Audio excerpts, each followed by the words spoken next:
Hello, friends, and welcome once again to Sunless Minecraft.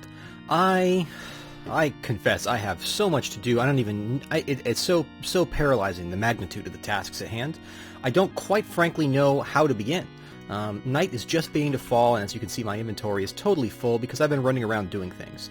In particular, I'm smelting up a lot of smooth stone because I'd like to extend this structure, and of course I want to keep with the theme and use these stones, which requires just a notable sum of these Zetone stones, which means lots and lots of smooth stone.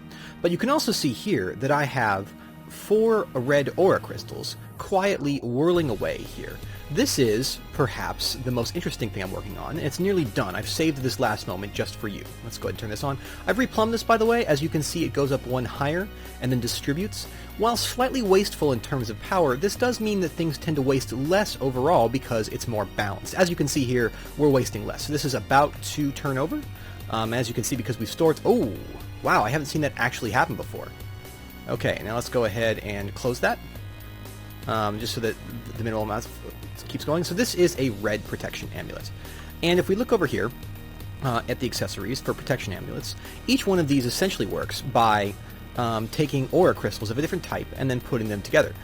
There's a lot of different things they protect from, but orange is explosions, and red, most notably, is fire. Now, it's not fire damage. It's fire and lava, so it's slightly different. And so this is absolute protection. We could literally go in and bathe in lava. So we're going to test this before we run off, but we're going to go back to the nether. I don't think that this Pyroclast pendant is as powerful as this red protection amulet. Now, given how much more power it actually took, that's sort of fine, so let's go ahead and toss this in our magic section.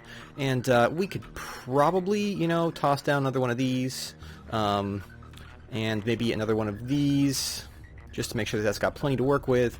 And let's go ahead and toss the rest in here. As you can see, I've been growing quite a bit of peat, which is going well, I think, overall. I'm actually very happy with the progress there.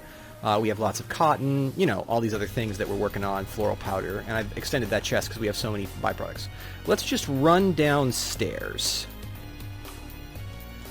Now, the moment of truth. If I can get out, if I can go in this and not take significant damage, this is a massive thing for us. This is an experiment, and it may hurt quite a bit. But it definitely is a huge boon if we can... Oh! Huh! It's working! It's working! I'm a flame, but it doesn't hurt at all. It stings a little bit, right? But the bite is taken out of it, and my blood doesn't boil. This is perfect. All right. Well, that is fantastic news. Now, as I said, next we're going to need to get our cascading processor into play.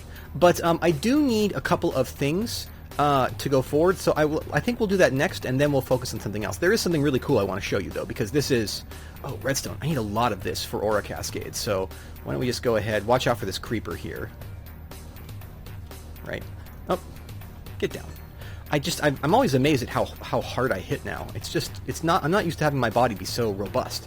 All right, let's just go ahead and grab some of this, because we just need all of this that we can possibly get. We're using more and more every day. And as you can see, we're cheerfully, just going through here and cooking things pretty fast. So fuel efficient. It really is wonderful to just be able to just churn through lots and lots of this stuff. And it goes about as fast as a regular furnace, so I don't really feel any need to do that. Meanwhile, we've been growing gas tiers here. So let me just go ahead and pop these all off. These strange tier pods, when exposed to obsidian, they actually grow and basically double, which is great for us because that means that we can amass a lot of those, which we will need soon. Now, this experiment is a success, but there are a couple other interesting things that I noticed. So, for example, let's just grab a whole bunch of gold. You're gonna shudder at how much gold I'm going to pull out and what I'm going to do with it.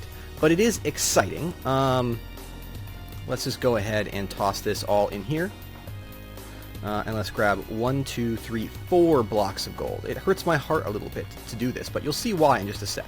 So this infusion process over here, the vortex controller and vortex infusion, actually has a lot of interesting properties as well. Didn't quite do that right. And there.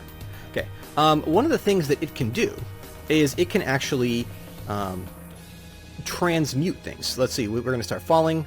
As you can see, given our extremely high-end power generation, we're actually can do this pretty fast. We've actually stored a whole bunch of power up there.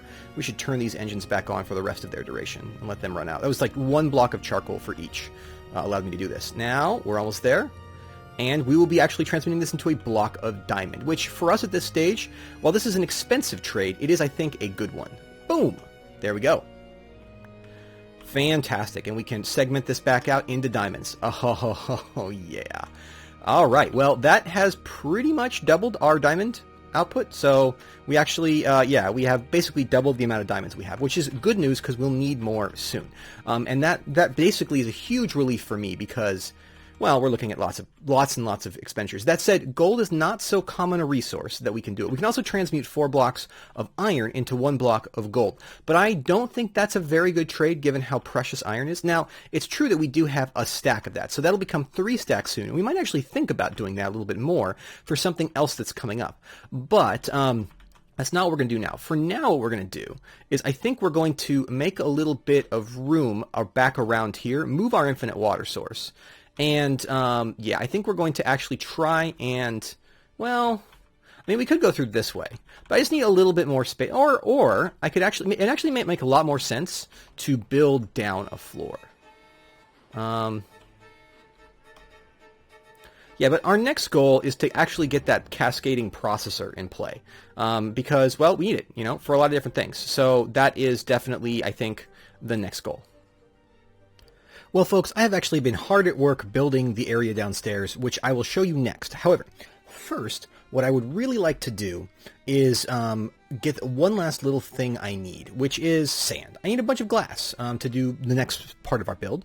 But it is, troublesomely dark out, or troublesomely light out. Now, it just turned dark, but I did want to do one thing really quick, is make it so that we don't waste a lot of time running around through the village. Because, let's face it, we're going to be going out and doing a lot of stuff and running around doing a lot of different things. And because of that, I think it would be best if we would be cognizant of this problem and actually handle it, right? As opposed to just sort of ignoring it and running it and using our vampire powers, which use blood. We should actually make a path, which is faster for us. So we're going to start turning that on, and then we're going to infuse Traveler's bricks into this, which is going to be great. You'll love them. And they'll go really fast. We'll probably make 2 batches of them. That's right. See, they go so fast when you have a bunch of power stored up. There we go. And I've got 16 of them, so 32 should be more than enough. We have a lot of aura stacked in here, so let's go ahead and seal that off. There's just lots and lots of aura from that, so no problem. Let's go ahead and pick these up. And these guys should just finish off their run, pushing all their aura up into the sky. Let's close that off, and let's just go ahead and see how these work, because they're super cool. And, of course, we're going to need a weapon, in case there's any troublesome skeletons. No skellies? Good. All right, so we're just going to... We don't want to be too conspicuous with the opening to our environment, but let's face it, it's going to be a little bit obvious if you look outside. Maybe we could fix that problem. So there we go. Traveler's bricks. Not too impressive, right? But if we dash over them... Let's see. I think we actually have to make a run of them. So I do maybe that with the wrong tool. Whoa, there we go. So, like so. Now that goes pretty much instantaneously, right? Like that's super fast. So if we put a run of them, like so, and we'll do, it looks like a run of 2 is more than enough, right? And let's put back down the gravel tracks. That actually does look not too bad together, in my opinion. I know some people might not like the color clash, but I sort of like the weird, right? That's perfect. Okay, so that will run us. So now let's just try running. Whoa, we run so fast that we almost don't.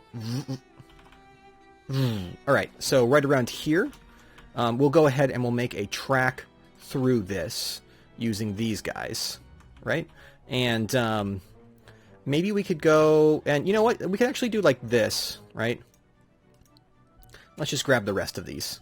And we could actually make like a little brick track through the water here. That might be cool looking, I think. Yeah, for sure.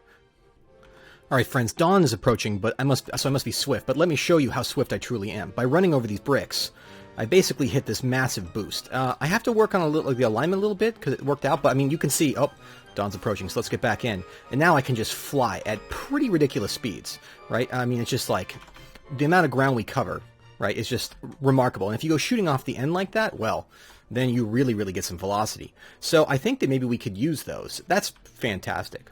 So now I have a ton of sand. I'm going to go ahead and toss this sand here to be cooked. And let's see, can we grab do we have a single piece of charcoal? Let's go ahead and cook all that sand up before continuing. And it's very, very effective to go ahead and use a block of charcoal here. Right, and that should begin the cooking process. Yeah, there we go. That begins to matriculate down, and we've actually got that cooking up. Let's go ahead and drop the sand without any stone there. Get all that sand in there. Should be more than enough for our purposes. And let's just clean up our inventory. Let me show you really quick what's going on downstairs while that cooks up. So I haven't fully decorated it yet, and quite frankly, until we get better tools, even this was just a massive effort. You'll see. Is to do this entire wall. It's just a formidable sum of stone, but more than that, it's just a huge sum of digging. I'll do the roof eventually, but we do have these open block elevators here to move us up and down really fast. So what we're going to do now is, as soon as the glass is done cooking up, we're going to begin creating the power system for our cascading processor down here. Because what we're going to do is have a power system that basically powers multiple aspects of the system and then automatically detects exactly where it needs to go. Now, while the glass is cooking up, we can go ahead and make a fair sum of things we need and talk about how it's going to work. So basically, we're going to have one smelter and one processor. I have the processor in my pack, if you remember last time we made this. So the processor makes dusts, and then the dusts are used to handle, the dusts are used to triple and then put and smelt it. So what we want to do is have a system where basically dust is going to come down in here, right? And then it's going to come down in there, right? Or ores. And then they're going to be processed and then sent back out up. So I think that, yeah, that's the way it's going to work. And we'll eventually hook up with this thing right here and then probably go back into these barrels, because if I just, shift right click, I lock them to type, which is sort of perfect for our purposes. It means that if we do have some barrels, they can just insert, and we could just make these huge, and it will be perfect. Now, we don't have much gold ore, so that's only 9 more, but that still should be enough for what we want to do next, which is get the quarry running at a pretty big size. We also need to go back to the nether, which is a little bit daunting, but now that I have so many diamonds, it's not quite so scary. So the glass will cook up. While we're doing that, we're going to go, one of the things I managed to salvage from my home, where is it hiding? Right here is a machine inventory manager. I made 2 of these. I never got to use one. So, kind of a relief that I managed to get one out before those foul creatures, blew it up.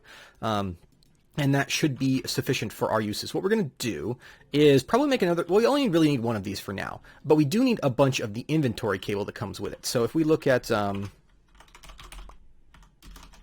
the factory manager, we can see that this inventory cable is not the cheapest stuff in the world. We need a fair sum of glass, which is what we're cooking up right now. Redstone, 2 iron, and 4 gold per 8. So it's 1 gold for every 2. So that should be enough of that. You can see that we're actually kind of running low on mineral resources. So it's fortunate, it's fortuitous. It's good luck that we're in a situation where we are able to sort of, handle this from the side. So let's go like this, pull out 2 per. This I hope will be enough. We're missing exactly 1 glass, which is not the best, but we can go ahead and toss this back down. As you can see, it's not going very fast. We may want to consider improving this system, although I actually think that we're going to be improving the next system in an interesting way. You'll see. Let me go ahead and get all this stuff made.